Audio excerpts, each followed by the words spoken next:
మంచు ఫ్యామిలీ ఇంట రచ్చ కొనసాగుతోంది. ఉదయం నుంచి జల్పల్లిలో మోహన్ బాబు ఇంటి దగ్గర హై డ్రామా నెలకొంది. మనోజ్ బౌన్సర్లను బయటకు పంపించేశారు మోహన్ బాబు బౌన్సర్లు. దీంతో కాసేపు అక్కడ ఉద్రిక్త వాతావరణం ఏర్పడింది. మంచు విష్ణు స్వయంగా మనోజ్ బౌన్సర్లను బయటకు పంపించారు. అంతకు ముందు మాట్లాడిన మనోజ్ ఈ పోరాటం ఆస్తుల కోసం కాదని ఆత్మగౌరవం కోసమేనని స్పష్టం చేశారు. తన విషయంలో పోలీసులు ఏకపక్షంగా వ్యవహరిస్తున్నారని అన్నారు. తన భార్య పిల్లలను వివాదంలోకి లాగుతున్నారని మనోజ్ ఫైర్ అయ్యారు.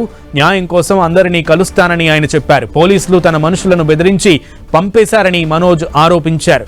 దుబాయ్ నుంచి హైదరాబాద్ చేరుకున్న మంచు విష్ణు మనోజ్తో కలిసి ఒకే కారులో జల్పల్లిలోని మోహన్ బాబు నివాసానికి వెళ్లారు. ఫ్యామిలీ సమస్యలపై మనోజ్ విష్ణు చర్చించినట్లు తెలుస్తోంది. ఈ వ్యవహారంపై స్పందించిన విష్ణు తాను ఇరువురితో మాట్లాడి సమస్యను పరిష్కరిస్తానన్నారు.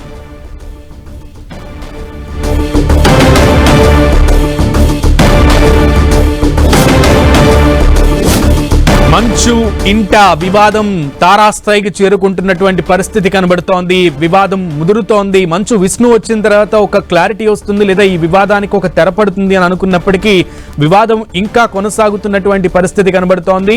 మరోపక్క మనోజ్ కీలక వ్యాఖ్యలు చేశారు. ఇంట్లోకి జల్పల్లిలోని మోహన్ బాబు ఇంటి దగ్గర ఆయన కీలకమైనటువంటి వ్యాఖ్యలు చేశారు. పోలీసులు ఏకపక్షంగా వ్యవహరిస్తున్నారంటూ ఆరోపించారు. ఇది ఆస్తుల కోసం గొడవ కాదని ఆత్మగౌరవం కోసం అంటూ కూడా ఆయన తెలపడం జరిగింది. తన బిడ్డలు ఇంట్లో ఉన్నప్పుడు తన బిడ్డల ముందు అగౌరవపరిచారని, అలాగే దాడి చేశారని మనోజ్ తెలపడం చూశాం. పోలీసులు తనకి మాట ఇచ్చినప్పటికీ కూడా ముందుకులాగా వెనక ఏకపక్షంగా వ్యవహరిస్తూ తన తండ్రికే అడుగులకు మడుగులొత్తుతున్నారు అన్నట్లుగా కూడా ఆయన వ్యాఖ్యలు కనబడినాయి. అయితే ఈ నేపథ్యంలోనే ఏసీపీని కలుస్తానంటూ కూడా ఆయన చెప్పడం, డీసీపీని కలుస్తానంటూ కూడా ఆయన చెప్పడం, ఈలోపు సిపికి ఒక ప్రక్కన మోహన్ బాబు డైరెక్ట్ కంప్లైంట్ ఇవ్వడం లెటర్ రిప్రజెంటేషన్ లో. ఈ నేపథ్యంలోనే వివాదం అంతా కూడా పోలీస్ స్టేషన్ దగ్గర తిరుగుతున్నటువంటి పరిస్థితి కనబడుతోంది. మంచు విష్ణు మధ్య ఇది ఎక్కడి వరకు దారితీస్తుంది? మంచు విష్ణునేమో ఒక రకంగా ఈ కుటుంబ తగాదాన్ని పరిష్కరిస్తాము, లేదా సర్దు చెప్పుకుంటాము, లేదా సరిదిద్దుకుంటామని చెప్పినప్పటికీ కూడా మనోజ్ మాత్రం వెనక్కి తగ్గట్లేదు. దీనికి సంబంధించి పూర్తి సమాచారం తెలుసుకుందాం. మా ప్రతినిధి సునీల్ అందిస్తారు. సునీల్, మొత్తానికి మనోజ్ మరొకసారి పోలీసు ఉన్నతాధికారులను కలుస్తానంటూ కూడా తెలపడం చూస్తున్నాం. సో ఎటు నుంచి ఎటు వెళ్తుంది ఈ వివాదం? మంచు ఫ్యామిలీ వివాదము మరొకసారి రచ్చకెక్కిందని చెప్పవచ్చు. ఇప్పటికే మనం చూసాము, ఒకరిపై ఒకరు అంటే తండ్రి కొడుకులు ఇద్దరు కూడా ఒకరిపై ఒకరు ఫిర్యాదులు చేస్తున్నారు. ఆ ఫిర్యాదుల నేపథ్యంలోనే పోలీసులు ఇద్దరిపై కూడా అటు మనోజ్ పై మరోవైపు అటు మోహన్ బాబుకు సంబంధించిన దానిపై కూడా పోలీసులు పలు సెక్షన్ల కింద కేసులు కూడా నమోదు చేస్తారు. అయితే ఇప్పటికే మనోజ్ అనేక ఆరోపణలు కూడా చేస్తున్నారు.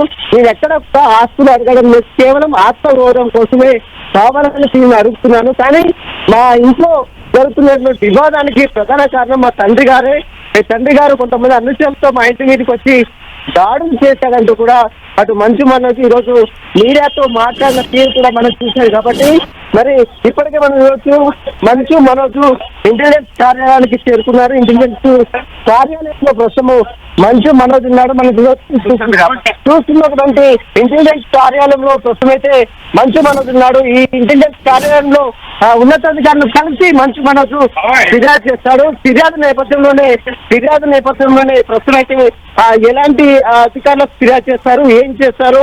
ఎందుకంటే మనకు డీజీపీని కలుస్తారని చెప్పినప్పుడు నేపథ్యంలో డీజీపీని కలవకుండా ఇంటెలిజెన్స్ కార్యాలయానికి అంటే శివతారెడ్డి ప్రస్తుతం ఇంటెలిజెన్స్ డీజీగా ఉన్నటువంటి శివతారెడ్డి దగ్గరికి వచ్చారు. శివతారెడ్డిని కలిసి అతనిపై కొంతమంది దుండగులు చేసినటువంటి దాడికి సంబంధించిన దాంట్లో పూర్తిగా పోలీసు అటు సిఐడి అధికారులకు అటు మనోజ్ వివరించే అవకాశం ప్రస్తుతం మనం చూస్తున్నటువంటి లక్డీ కపూర్లో ఉన్నటువంటి ఈ ఇంటెలిజెన్స్ కార్యాలయానికి ప్రస్తుతము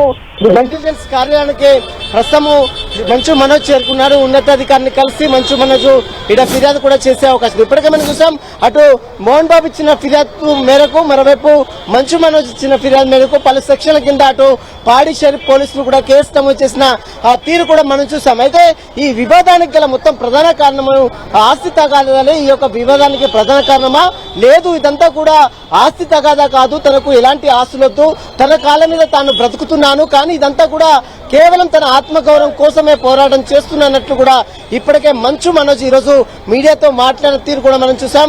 మొత్తం మీద ఈ వివాదానికి సంబంధించిన దాంట్లో మరి పోలీసులు ఎలాంటి చర్యలు తీసుకున్నారు, ఎందుకంటే ఇప్పటికే ఇద్దరిపై కూడా పోలీసులు కేసులు నమోదు చేశారు, ఇద్దరిపై కూడా పోలీసులు కేసు నమోదు చేసుకుని కొన్ని ఎవిడెన్స్ కూడా కలెక్ట్ చేస్తున్నారు. అయితే మంచు మనోజ్ ఆరోపిస్తున్నట్లు కొంతమంది దుండగులు వచ్చి తనపై తన ఇంట్లో ఉన్నటువంటి సీసీటీవీ కెమెరాలని తీసుకెళ్లారు, అదేవిధంగా తనపై దాడులు చేశారు. ఇదంతా కారణం తన తండ్రి అనుచరులే ఇదంతా కారణం అంటూ కూడా మంచు మనోజ్ ఆరోపణలు చేస్తున్నారు. కానీ ఎక్కడ కూడా తన తండ్రిపై కానీ తన కుటుంబ సభ్యులపై మాత్రం మంచు మనోజ్ ఫిర్యాదు చేయలేదు. కేవలం ఎవరైతే కొంతమంది వ్యక్తులు వచ్చారో ఆ వ్యక్తులకు సంబంధించిన వివరాల ప్రకారమే మంచు మనోజ్ కు ఫిర్యాదు చేశారు. ఆ ఫిర్యాదు మేరకే పోలీసులు కేసు నమోదు చేసుకుని దర్యాప్తు అయితే కొనసాగిస్తున్నారు. మరోవైపు అటు మోహన్ బాబు సైతము కొన్ని ఫిర్యాదు చేశారు. తన కోడలు చేస్తున్నటువంటి విషయాలపై కూడా కొన్ని ఆరోపణలు చేస్తున్నారు మోహన్ బాబు.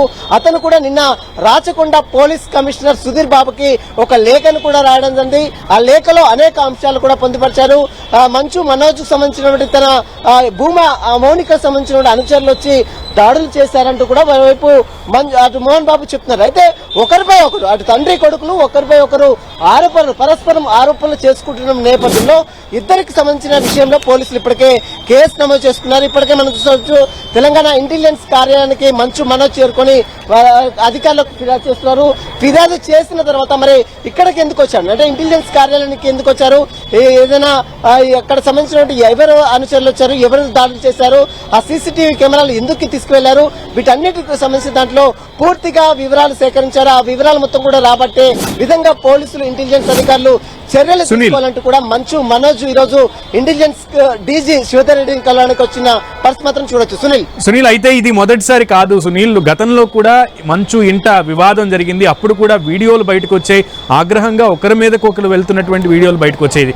అప్పటితో ఆ వివాదం ఒకరోజు వచ్చింది, ఒకరోజు ఈ వివాదం జరిగిన తర్వాత సద్దుమణిగిందని అనుకున్నప్పటికీ ఇప్పుడు అది కంటిన్యూస్ అవుతుందనే అనుకోవాలి. సో ఇదే కంటిన్యూస్ అవుతుందని చెప్తున్నారా? మనోజ్ ఏం చెప్తున్నారు?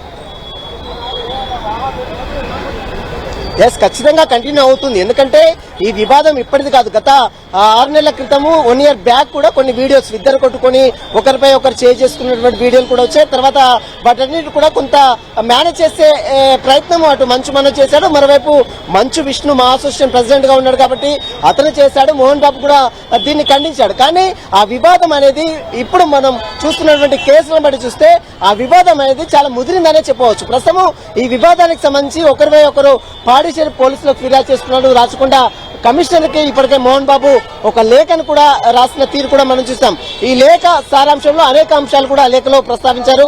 కొంతమంది అనుచరులు వచ్చి తనపై దాడులు చేసే ప్రయత్నం చేశారు. ఇదంతా కూడా అతను మంచు మనోజ్ తో పాటు భూమా మౌనిక సంబంధించినటువంటి అనుచరులు ఇదంతా చేశారు. దీనిపై తనకు ప్రాణహాని ఉంది, ఖచ్చితంగా దీనిపై సమగ్ర దర్యాప్తు జరిపించాలి, చర్యలు తీసుకోవాలంటూ కూడా మోహన్ బాబు చెప్పారు. ఇరు వాదనలకు సంబంధించిన పోలీసులు మరి ఎలాంటి చర్యలు తీసుకోవాలనేది మాత్రం చూడాల్సింది చెప్పవచ్చు. Okay Sunil, keep updating us.